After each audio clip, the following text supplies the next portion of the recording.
Hello friends, तो from today we will start chapter sphere. आज से हम स्फीयर स्टार्ट करने जा रहे हैं और ये हमारा स्फीयर का लेक्चर नंबर 1 होगा। तो स्फीयर के देखिए बहुत सारी प्रॉपर्टीज जो है सर्कल से मैच करती है। ओके, सर्कल हमारा जो है 2D का फिगर होता है और स्फीयर हमारा जो होता है वो 3D का फिगर होता है। तो 2D और 3D का तो अंतर है ही, अंतर तो बहुत सारा है, लेकिन जब आप इक्वेशंस को धीरे धीरे आगे पढ़ेंगे, जब डेफिनेशंस को आगे पढ़ेंगे तो आपको लगेगा कि बहुत सारी समानता होती है स्फीयर और सर्कल में। आइए मैं स्टार्ट करता हूं और 1 बाय 1 करके चीज़ों को हम लोग एक्सप्लेन करेंगे। सबसे पहले डेफिनेशन देखते हैं। A sphere is the locus of a point in space which moves so that its distance from a fixed point is constant. This fixed point is called the center and constant distance is called the radius of the sphere. देखिए circle की भी definition कुछ ऐसी ही होती थी, बशर्ते वो जो पॉइंट होता था ना वो एक प्लेन में मूव करता था, आपकी बार वो पॉइंट एक स्पेस में मूव करेगा। तो यहाँ पे बनाना तो पॉसिबल तो नहीं होगा, क्योंकि यहाँ पे मैं बनाऊंगा तो यहाँ पे तो सर्कल ही बन जाएगा। जस्ट आपको दिखाने के लिए फिर भी मैं बना देता हूँ, आपको समझना कि ये काम कहाँ पे हो रहा है, स्पेस में हो रहा है। तो कहा जा रहा है एक फिक्स्ड पॉइंट से डिस्टेंस, एक मूविंग जो एक लोकस होता है, स्फीयर जो होता है ना एक लोकस होता है किसका, एक मूविंग पॉइंट का। मतलब एक मूविंग पॉइंट वो कुछ इस तरीके से मूव कर रहा है जिसकी एक फिक्स्ड पॉइंट से डिस्टेंस जो होती है वो हमेशा क्या होती है, कांस्टेंट होती है। ठीक है, कांस्टेंट होती है। इस कांस्टेंट डिस्टेंस को हम लोग क्या बोलते हैं, रेडियस बोलते हैं, और जो फिक्स्ड पॉइंट होता है उसको हम लोग क्या बोलते हैं, सेंटर बोलते हैं। ठीक है, तो ये तो हो गई डेफिनेशन इसकी। अब आगे बात करते हैं इक्वेशन ऑफ अ स्फीयर। ठीक है, इक्वेशन ऑफ अ स्फीयर, एक स्फीयर की इक्वेशन को कैसे निकाला जाए। ठीक है, देखिए सबसे पहला केस मैं ले लेता हूँ कि सपोज हमारा जो सेंटर है, वो कितना है, 0 0 है। हमारा जो सेंटर है वो कितना है, 0 0 है, और जो हमारा रेडियस है वो कितना है, r है। ठीक, और ये पॉइंट को, जो मूविंग पॉइंट है उसके कोऑर्डिनेट को मैं कितना ले लूँगा, XYZ ले लूँगा। तो यहाँ पे सेंटर हमारा C हो गया। तो हम लोग कह सकते हैं ना कि CP distance is equal to R। तो CP square is equal to कितना हो जाएगा, R स्क्वायर हो जाएगा। तो CP डिस्टेंस अगर हम लोग निकालेंगे, CP स्क्वायर निकालेंगे तो कितना मिलेगा, X square plus y square plus z square is equal to R square. Okay, तो यहाँ से ये हमारा जो है स्फीयर का इक्वेशन हो गया। जब हमारा सेंटर कितना होगा, 0 0 होगा, 0 0 0, और हमारा जो रेडियस होगा वो कितना होगा, R होगा। ठीक है, सेकंड केस में हम लोग ये कर सकते हैं कि इसका जो सेंटर है वो मैं कितना ले लेता हूँ, जनरल ले लेता हूँ, x1 y1 z1, और मूविंग पॉइंट का कोऑर्डिनेट तो हमेशा हम लोग क्या लेके चलेंगे, x y z लेके चलेंगे। ठीक है, और ये पॉइंट C हो गया। तो हमारा रेडियस कितना है, R है। हम कह सकते हैं फिर से CP distance is equal to कितना, R, या CP square is equal to कितना कह सकते हैं, R स्क्वायर।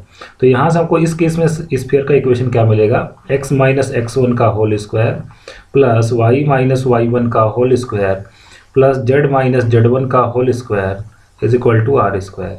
ठीक है, तो इस केस में हमारा ये स्फीयर का इक्वेशन आ जाएगा, x माइनस x1 का whole square plus y minus y1 का whole square plus z minus z1 का whole square is equal to कितना हो जाएगा, R स्क्वायर। तो ये हमारा कब है, जब हमारा सेंटर कितना है, x1 y1 z1 है और हमारा रेडियस कितना है, R है। ठीक है, अब हम लोग बात कर लेते हैं कि general equation of a sphere. Okay, general equation of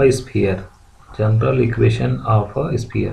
जैसे आपने सर्कल में देखा था कि वहाँ पे भी एक जनरल इक्वेशन होता है, किसका, इस सर्कल का भी जनरल इक्वेशन होता था। वो क्या होता था, 2 डायमेंशनल ज्योमेट्री में x square plus y square plus 2gx plus 2fy plus c is equal to 0। इसी तरीके से जनरल इक्वेशन स्फीयर का भी होता है। तो स्फीयर का जनरल इक्वेशन क्या होता है, x square plus y square plus z square plus 2ux plus 2vy plus 2wz plus d is equal to 0।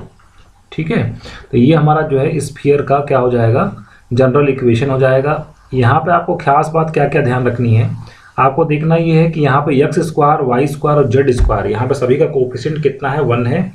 X Y Z का कोई कोफिशिएंट इसमें मौजूद नहीं है। तो ये सारी बातें आपको देखते रहनी है। इसके प्रूफ में मैं नहीं जा रहा हूँ, है ना, यहाँ पे मैं प्रूफ में नहीं जा रहा हूँ, डायरेक्ट फार्मूले बता के हम लोग क्वेश्चन को सॉल्व करेंगे, क्योंकि आपको ऑब्जेक्टिव क्वेश्चन फार्मूले से सॉल्व हो जाएगा, डेरिवेशन तो आपको किसी भी किताब में मिल जाएगा। ठीक है, चलिए तो आगे हम बात करते हैं कि इसका सेंटर फिर क्या होगा। इसका सेंटर की अगर हम लोग बात करें तो इसका जो सेंटर होता है वो होता है minus u minus b minus W.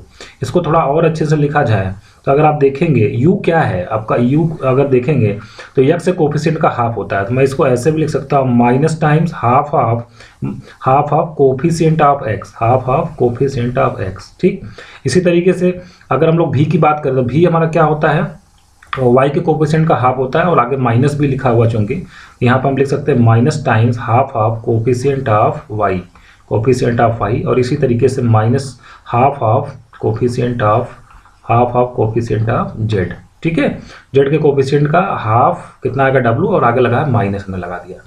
तो ध्यान ये भी रखना है कि जब भी आप सेंटर और रेडियस निकालने जाएंगे स्फीयर के केस में तो आपको x स्क्वायर वाई स्क्वायर और z स्क्वायर का कोफिशिएंट कितना बना लेना है, 1 बना लेना है। ठीक है, और इसके अगर हम लोग रेडियस की बात करें, अगर इसका जो रेडियस होता है वो कितना होता है, इसका रेडियस होता है under root you square plus we square plus W square minus D.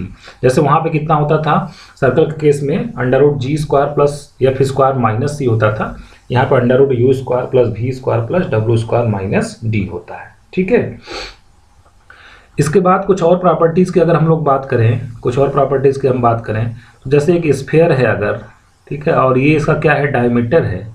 ये डायमीटर तो आप समझ ही रहे होंगे, जो उसका सेंटर से जो पास होता है, ठीक है, जो लाइन सेगमेंट उसका सेंटर से पास होता है। तो डायमीटर जो होता है आपका स्फीयर का always subtends right angle at any point on the surface of the sphere. मान लीजिए सरफेस है स्फीयर का, यहाँ पे जो है अगर ये एंगल मैं इसको ज्वाइन करवा दूँ डायमीटर से, तो ये जो एंगल होता है ना ये हमेशा कितना होता है, 90 डिग्री होता है। तो यहाँ पे हम लोग लिख सकते हैं इस बात को, the diameter of A sphere, the diameter of a sphere, the diameter of a sphere subtends right angle, subtends a right angle at any point on the surface, at any point on the surface of the sphere, at any point on the surface of the sphere। ठीक है, surface of the sphere. तो ध्यान में ये रखना है आपको कि यहाँ पे हमारा जो ये ए और बी हमारा अगर डायमीटर है और मान लीजिए यहाँ पे इसका सरफेस पे कोई पॉइंट सी है, तो ए बी को अगर हम लोग सी से ज्वाइन करवाएंगे तो जो हमारा ये एंगल आएगा ना वो कितने का होगा, 90 डिग्री का होगा। ठीक है, नेक्स्ट हम लोग बात कर लेते हैं, सपोज अगर इसके जैसे आपका सर्कल के केस में आपने पढ़ा था कि ये हमारा सपोज स्फीयर है, ठीक है, और इसके डायमीटर के एंड पॉइंट्स अगर हमको मालूम हो जाए, ये डायमीटर है और सपोज इसके एंड पॉइंट है x1 y1 z1, और यहाँ पे भी कि ये कितना है x2 y2 z2। ठीक है, x2 y2 z2, x1 y1 z1 and x2 y2 z2 are the end points of the diameter. तो इस केस में भी स्फीयर का इक्वेशन निकाला जा सकता है ना, इस केस में भी स्फीयर का इक्वेशन निकाला जा सकता है। इस केस में स्फीयर का इक्वेशन आता है x minus x1 x minus x2 plus y minus y1 y minus y1 y minus y2 plus z minus z1 into z minus z2 z minus z1 into z minus z2 is equal to 0। ठीक है, तो ये कौन से form का sphere, इसको हम लोग डायमेट्रिक फॉर्म भी बोल सकते हैं। स्फीयर का डायमेट्रिक फॉर्म मतलब जब डायमीटर के एंड पॉइंट्स हमको दिए हों, ठीक है, तो उस केस में हम लोग स्फीयर का इक्वेशन क्या निकाल सकते हैं, x minus x1 x minus x2 plus y minus y1 y minus y2 plus z minus z1 into z minus z2 is equal to 0। ठीक है, ऐसा ही कुछ इक्वेशन हम लोगों ने सर्कल के केस में भी निकाला था। ठीक है, चलिए अब हम लोग आगे बढ़ते हैं। नेक्स्ट कुछ क्वेश्चंस में करके आपको दिखाता हूँ, इन फार्मूले का इस्तेमाल करना आप सिखाते हैं आपको। देखिए हमारा फर्स्ट क्वेश्चन है, क्वेश्चन नंबर 1। इसमें कहा गया कि find the centre and radius of the sphere 2x square plus 2y square plus 2z square minus 2x plus 4y plus 2z minus 3 is equal to 0। तो देखिए सबसे पहले मैंने आपको बताया था कि जब भी आपको स्फीयर का सेंटर एंड रेडियस फाइंड करना हो तो सबसे पहले x square y square z square के कोफिशिएंट को 1 कर देना है। तो मैं ऊपर वाली इक्वेशन में अगर 2 से डिवाइड कर दूँ तो हमें मिलेगा x square plus y square plus z square, ठीक है, minus x plus 2y plus z minus 3/2 is equal to 0। ठीक है, ये हमारा इक्वेशन नंबर 1 हो जाएगा। अब इसको अगर हम लोग कंपेयर कर दें, कंपेयरिंग विथ, ओके, ऐसे भी कर सकते हैं या ऊपर मैंने जो फार्मूला लिखा है वहाँ से भी कर सकते हैं। कंपेयरिंग विथ, इसको हम कंपेयर किसके साथ करेंगे, x square plus y square plus z square plus 2ux plus 2ux plus 2by plus 2wz plus d is equal to 0।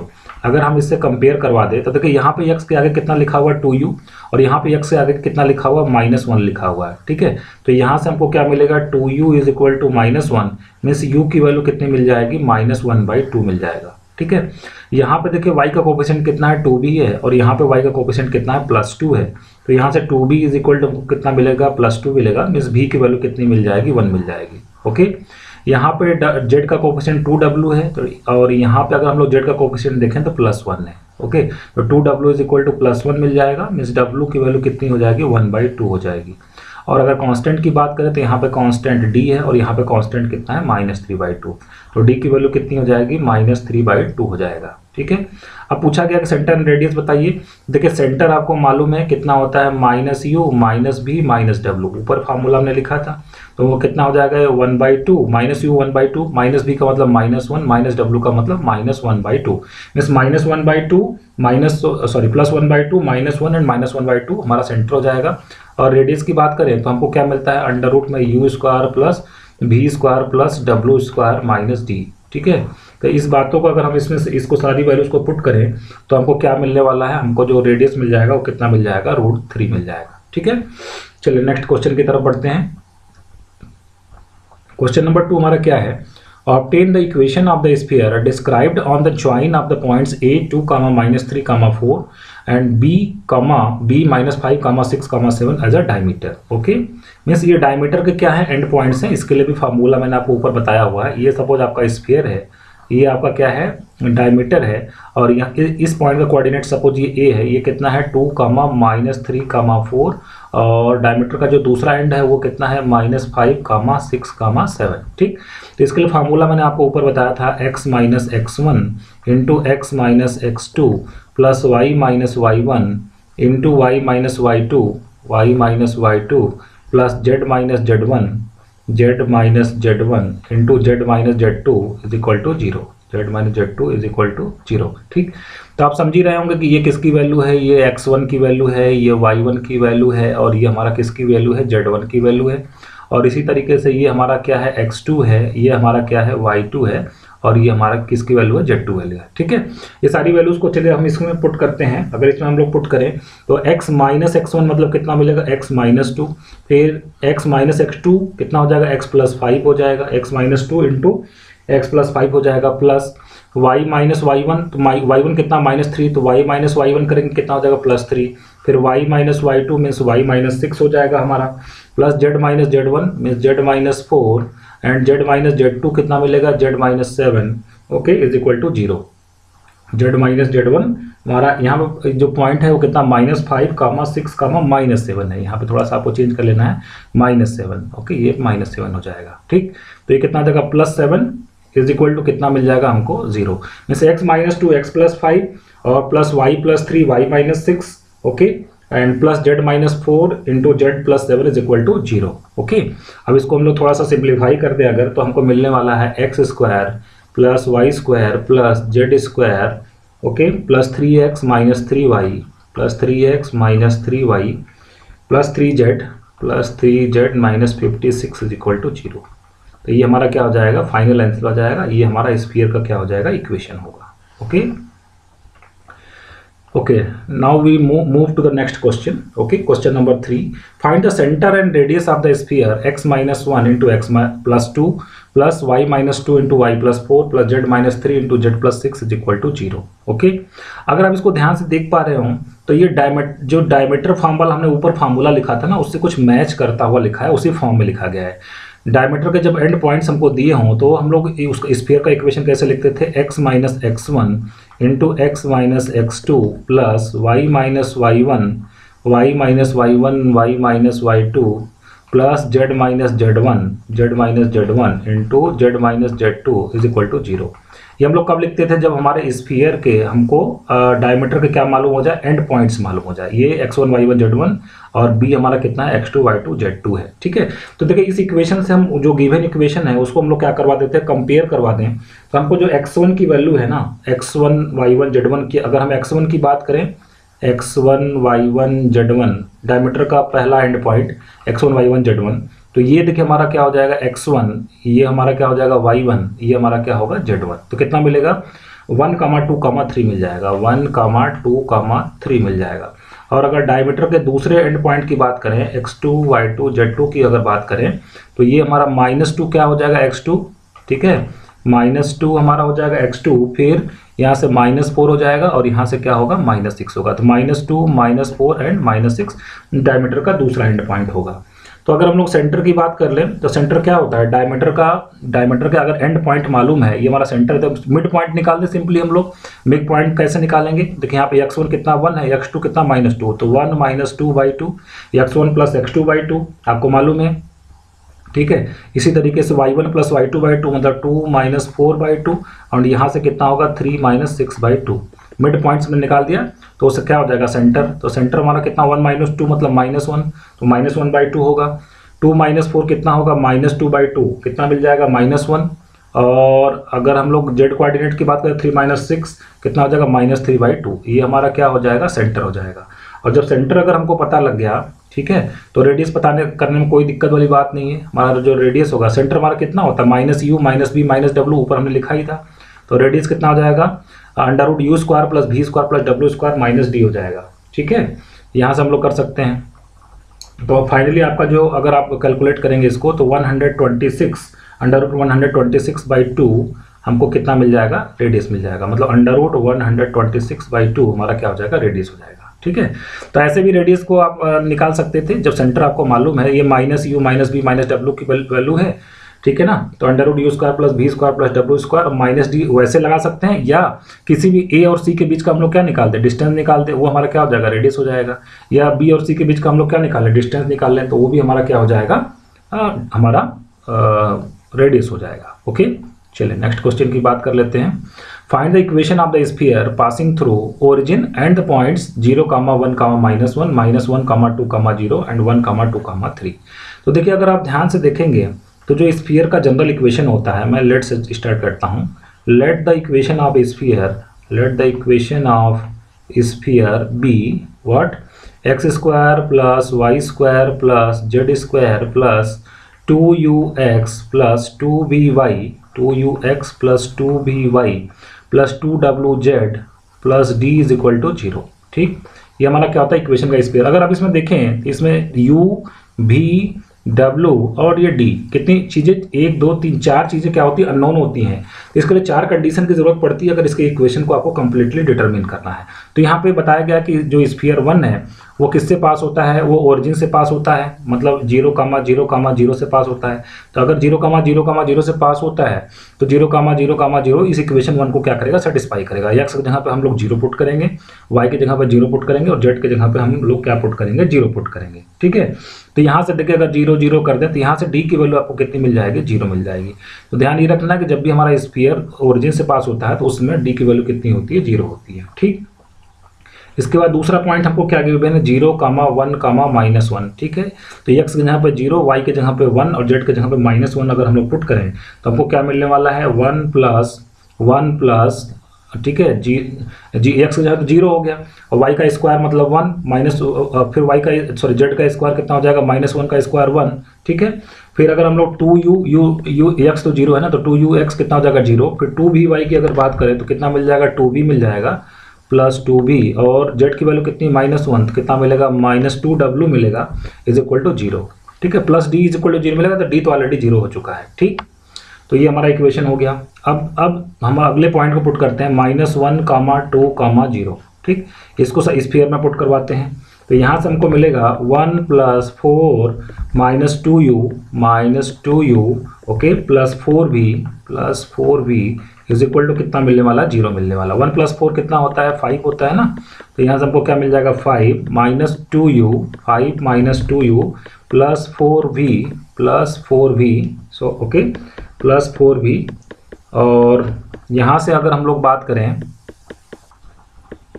देखिए अगर फर्स्ट इक्वेशन इस इक्वेशन को भी अगर थोड़ा सा सिंप्लीफाई कर लें तो यहाँ से हमको 2 कैंसिल कर दें तो हमको मिलने वाला v माइनस डब्लू इज इक्वल टू कितना मिलेगा, -1 मिलेगा। v माइनस डब्लू इज इक्वल टू -1। ओके, तो यहाँ पे अगर हम लोग u यहाँ पे ये देखें 1 + 4 कितना हो गया 5, फिर मैंने कितना लिख लिया -2u और +4 v की जगह पे हम लोग पुट कर देते हैं w-1, तो कितना हो जाएगा 4w और कितना हो जाएगा -4 इज इक्वल टू कितना मिल जाएगा 0 मिल जाएगा। मतलब इक्वेशंस को सॉल्व करते चल रहे हैं, मुझे सिर्फ u, v, w और z की वैल्यू निकालनी है। ठीक है, आगे हम लोग अगर बढ़ें तो यहाँ से अगला इक्वेशन हमारा क्या है उसको भी सिंप्लीफाई कर लेते हैं, फिर देखते हैं ठीक है किस तरीके से सॉल्व करना है। नेक्स्ट हमारा पॉइंट क्या है, नेक्स्ट हमारा पॉइंट है 1, 2, 3। ठीक, तो 1, 2, 3 को इसमें सेट पुट करें अगर इक्वेशन में तो कितना मिलेगा 14 + 2u + 4v + 4v + 6w is equal to 0 + 6w is equal to 0। ठीक, और यहाँ पे अगर हम लोग फिर से v की वैल्यू अगर पुट कर दें तो देखिए क्या मिल जाएगा हमको, तो यहाँ से हमको मिल जाएगा this is equal to 2u। Okay, 2u + 4w - 4। देखिए 2u प्लस यहाँ पर हम लोग v की वैल्यू पुट कर देंगे। ठीक है, v की वैल्यू यहाँ से पुट कर देंगे कितनी, w-1, तो कितना हो जाएगा 4w - 4 होगा और यहाँ पे प्लस कितना है 6w है। ओके, और +14 is equal to 0 +14 is equal to 0। तो अब इन दोनों इक्वेशंस को अब सॉल्व करेंगे क्योंकि ये u और w में ये दो इक्वेशन बन चुके हैं। ठीक है, तो पहला इक्वेशन हमारा कितना है -2u, फर्स्ट इक्वेशन हमारा कितना है -2u + 4w is equal to कितना है -1, और जो सेकंड इक्वेशन हमारा है वो कितना है 2u। ओके, 2u और यहाँ से देखिए 4w + 6w कितना हो जाएगा 10w। ओके, और -4 और +14 10 होगा इज इक्वल टू कितना हो जाएगा -10। ठीक है, इन दोनों को हम लोग सॉल्व कर देते हैं तो यहाँ से हमको किसकी वैल्यू मिल जाएगी, u और w की वैल्यू मिल जाएगी। ठीक है, चलिए इसको ऐड कर देते हैं तो कितना मिल जाएगा 14w इज इक्वल टू -1 - 10 कितना हो जाएगा -11। तो यहाँ से जो w की वैल्यू आ जाएगी वो कितना हो जाएगा -11 बाई कितना हो जाएगा 14 हो जाएगा। ठीक, तो w की वैल्यू देखिए आ चुकी है, w की वैल्यू आने से v की वैल्यू आ जाएगी। ठीक है, v की वैल्यू आ जाएगी तो हम लोग v इज इक्वल टू कितना है w-1, v is equal to कितना है w-1, तो कितना आ जाएगा -11/14 -1, तो यहाँ से आ जाएगा -25/14 हो जाएगा -25/14। ठीक, अब हम लोग बात कर लेते हैं u की वैल्यू की। ठीक है, तो ये कोई भी इक्वेशन आप ले लीजिए, यहाँ से ये फर्स्ट इक्वेशन यही इक्वेशन चूज कर लेते हैं अगर हम लोग, तो 2u इज इक्वल टू कितना है 2u is equal to 4w + 1 है, 2u is equal to 4w + 1। Okay, तो ये कितना हो जाएगा -44 डिवाइडेड बाई 11 डिवाइडेड बाई 14 + 1। ठीक, तो ये कितना आ जाएगा -30/14, इसकी वैल्यू है ये 2u की वैल्यू, तो u की वैल्यू कितनी हो जाएगी, तो जो हमारा u का वैल्यू आएगा वो आ जाएगा -15/14 आ जाएगा -15/14। तो देखिए u, v, w और d सभी चीज़ हम लोग निकाल चुके हैं, तो ऊपर वाले इक्वेशन में पुट करेंगे अगर हम, तो हमारा इक्वेशन क्या था x² + y² + z² + 2ux करेंगे। ठीक है, 2 + 2ux करेंगे तो हमको क्या मिलने वाला है, तो हमको मिलेगा 2ux करेंगे तो मिलेगा -14 बाई कितना हो जाएगा -15 बाई कितना हो जाएगा 7, 2u करेंगे कितना हो जाएगा -15/7। ठीक है, इतना x हो जाएगा। इसी तरीके से 2vy करेंगे तो -25/7 y हो जाएगा, और ट्वाइस wz की वैल्यू रखेंगे तो -11/7z, और कांस्टेंट d की वैल्यू तो 0 है इज इक्वल टू 0। इसी को थोड़ा सा अच्छे से सिंप्लीफाई कर लें तो हमारा जो फाइनल इक्वेशन आने वाला है वो कितना आएगा 7 times x² + y² + z² -15x -25y -11z is equal to 0। ये हमारा क्या हो जाएगा, this will be our final answer. ये हमारा, तो कभी भी अगर आपको स्फीयर का इक्वेशन वो निकलवाना चाहता है तो आपको 4 कंडीशन बताई जाएंगी, है ना। मतलब इस तरीके से जो 4 कंडीशन बनाएंगे तभी तो हम लोग अननोन का इक्वेशन 4 अननोन होंगे। या तो देखिए सेंटर और रेडियस हमको पता चल जाए, और दूसरा तरीका ये है कि डायमीटर के एंड पॉइंट्स पता चल जाए, और अगर वो सब 4 ही चीज़ें नहीं पता है तो इनको 4 पॉइंट देना पड़ेगा, तभी ये स्फीयर के इक्वेशन को हम लोग निकाल सकते हैं। ठीक है, अब देखिए हमारा जो नेक्स्ट क्वेश्चन है जो थोड़ा सा टेक्निकल क्वेश्चन है, बढ़िया क्वेश्चन है, जरा ध्यान से देखिए। क्वेश्चन ये है कि find the equation of the sphere which passes through the points 1, 0, 0, 0, 1 and has its radius and 3 points दिए गए हैं, मैंने शायद यहाँ पर 2 ही नोट किया। पासेस थ्रू 1, 0, 0, 0, 1, 0, एक पॉइंट और है 0, 1, 0 and 0, 0, 1 and has its radius as small as possible.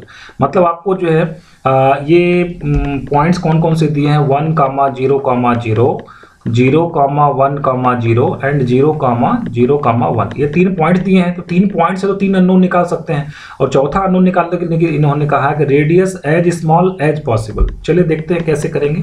तो सबसे पहले हम लेट करेंगे, let equation of sphere be, let equation of sphere be x square plus y square plus z square plus 2ux plus 2by plus 2by plus 2wz plus d is equal to 0। Okay, इसको हमने suppose किया। अगर ये 1, 0, 0 से पास होता है, 1, 0, 0 से पास होता है, तो 1, 0, 0 इसको सेटिस्फाई करेगा। x की जगह पे 1 रखेंगे, y की जगह पे 0 और z की जगह पे 0। तो हमको क्या मिलने वाला है, 1 plus 2u plus d is equal to 0। मतलब यहाँ से हमको u की वैल्यू कितनी मिलने वाली है, u इज इक्वल टू मिलेगा हमको minus times 1 plus d by 2। Similarly जब हम यहाँ पे पॉइंट्स किस पॉइंट से सेटिस्फाई करवाएंगे, सिमिलरली जब हम 0, 1, 0 से सेटिस्फाई करवाएंगे तो हमको क्या मिलने वाला है, यहाँ पे हमको मिलेगा 1 plus 2v plus d is equal to 0। तो यहाँ से हमको जो v की वैल्यू है वो कितनी मिल जाएगी, v इज इक्वल टू हमको मिल जाएगा minus times 1 plus d by 2, same value मिलेगा। और सिमिलरली थर्ड पॉइंट को भी अगर हम लोग रख दें इक्वेशन में 0, 0, 1, तो हमको यहाँ से क्या मिलने वाला है, 1 plus 2w plus d is equal to 0। तो यहाँ से w की वैल्यू हमको कितनी मिल जाएगी, minus 1 plus d divided by कितना हो जाएगा, 2 हो जाएगा। ठीक है, चलिए अभी तो u v w तो हमको d के टर्म में आया हुआ है। अब हम d को कैसे कैलकुलेट करें इसके बारे में थोड़ा देखना पड़ेगा।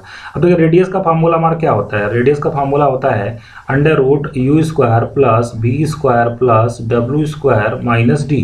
ठीक, ये वैल्यूज को हम लोग रखते हैं यहाँ पे। तो हमको यहाँ से मिल जाएगा u स्क्वायर करेंगे तो कितना हो जाएगा, 1/4 1 प्लस d स्क्वायर, मतलब ये टोटल तीनों मिलकर कितने हो जाएंगे, 3/4 1 प्लस d स्क्वायर और माइनस कितना हो जाएगा, d हो जाएगा। ठीक है, इसको अगर थोड़ा और अच्छे से सिंप्लीफाई करें तो ये हमारा 4 का मतलब 1/2 हमारा बाहर होगा, और भीतर हमको क्या मिलने वाला है, भीतर हमको मिलेगा 3d square plus 2d plus 3, 3d square plus 2d plus 3। ठीक है, अब देखिए इसको हम लोग परफेक्ट स्क्वायर अगर बनाने की कोशिश करें तो हम लोग यहाँ से 3 को बाहर लेंगे अंडर रूट से, तो बाहर कितना आ जाएगा, √3/2 आ जाएगा, और भीतर हमारा कितना बचेगा, d स्क्वायर प्लस 2/3d और प्लस क्या मिलेगा, 1 मिलेगा। ठीक है, और अगर इसको हम परफेक्ट स्क्वायर बनाएं तो ये मिल जाएगा √3/2, तो ठीक है, भीतर आपको मिल जाना है d प्लस 1/3 का होल स्क्वायर, d प्लस 1/3 का होल स्क्वायर प्लस 8/9। ठीक है, परफेक्ट स्क्वायर आपको मालूम ही होगा कैसे बनाते हैं, तो ये मिल गया 8/9। अब कहा जा रहा है कि रेडियस ये हमारा जो रेडियस कब होगा, as small as possible, radius will be smallest, radius